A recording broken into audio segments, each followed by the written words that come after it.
10वें अध्याय में विभूति योग का वर्णन है। भक्तों महाशेषेण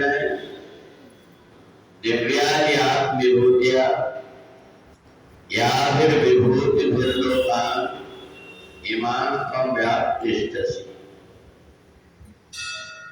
संसार में परमात्मा का जो स्वरूप है उस स्वरूप का केवल अलग अलग रूप से वर्णन करने के लिए भगवान ने विभूति योग बताया। संसार की जितनी वस्तुएं हैं वो वस्तुएं हम देख सकते हैं, परंतु एक केवल आत्मा है जिसको हम देख नहीं पाते। आत्मा दृष्टा है, वो देखती दूसरों को, परंतु उसको कोई देख नहीं पाता। चाहे जितनी व्यवस्था कर ली जाए, कितनी कांच के अंदर में शरीर को बंद कर दिया जाए प्राण निकलते समय, परंतु कांच के अंदर जितनी सूक्ष्म जगह है बाहर निकलने की, उससे भी कई गुना ज्यादा आत्मा सूक्ष्म है। इसलिए कांच भी उसको बंद करके नहीं रख पाता। तो इसलिए अलग अलग ढंग से हम विभूति को कैसे देखें संसार में, तो यहाँ कोई बता भी नहीं पाता।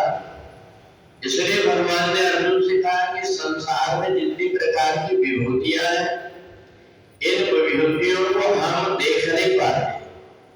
ये विभूतियां भले हमको देखते रहती हैं, और इसलिए अलग अलग ढंग से तत्वों के रूप में, आकाश के रूप में, वृक्ष के रूप में, पर्वत पहाड़ और नदियों के रूप में, ये विभूतियां हमारा कैमरा जैसे स्वरूप खींचता है वैसे खींचते रहती है।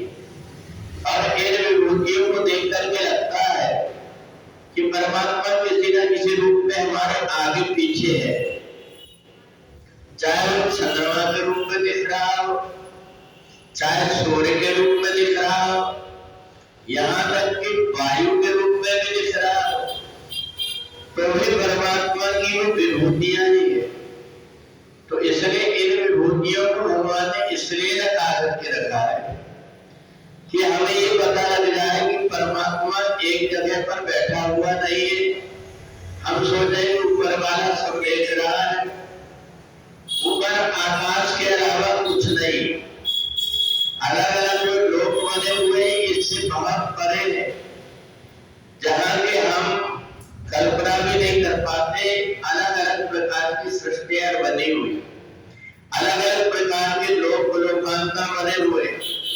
तो इसलिए जहाँ पृथ्वी लोक में हम हैं, वह हमारे आसपास विभूतियां कैसी है कि पेड़ों की हरी भरी डालियों में, आकाश की सुंदरता में, खिले हुए फूलों में, चलने वाली हवा में, पक्षियों की चहक में, इन सब में जब व्यक्ति परमात्मा की विभूतियों को देखने लगता है, उसका मन स्थिर हो जाता है।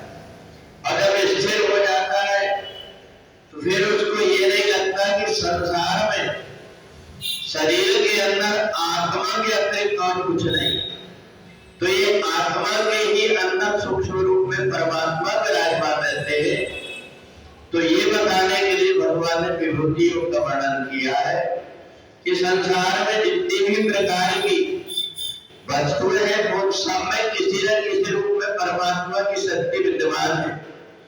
अगर पेड़ों में ना होती तो जड़ इतने नीचे तक नहीं जाती जहां से उनको पानी मिल जाए। वृक्ष को भी ये पता है कि मेरे को कितना ऊंचा बढ़ना है।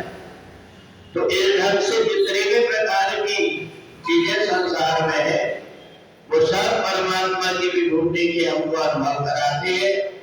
तो इसलिए हमें यदि पृथ्वी लोक में आंख बंद करके देखें तो आत्मा का स्वरूप रहता है, और आंख बंद करके देखने के बाद में जब हमें अलग अलग प्रकार के रंग दिखाई देते हैं, अलग अलग प्रकार के चक्र दिखने लगते हैं, तो हम अंतरिक्ष में प्रवेश कर जाते हैं।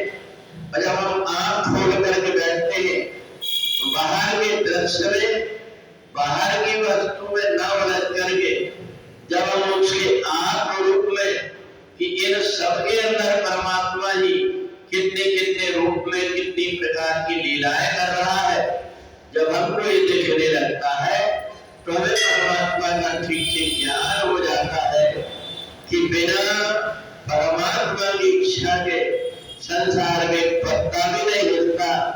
ऐसा जब हमको अनुभूति हो जाती है तब हम परमात्मा में जैसे समुद्र के अंदर घड़ा रखा हुआ होता है, उसी प्रकार से हमारा स्वरूप भी आत्मा के रूप में रहता है।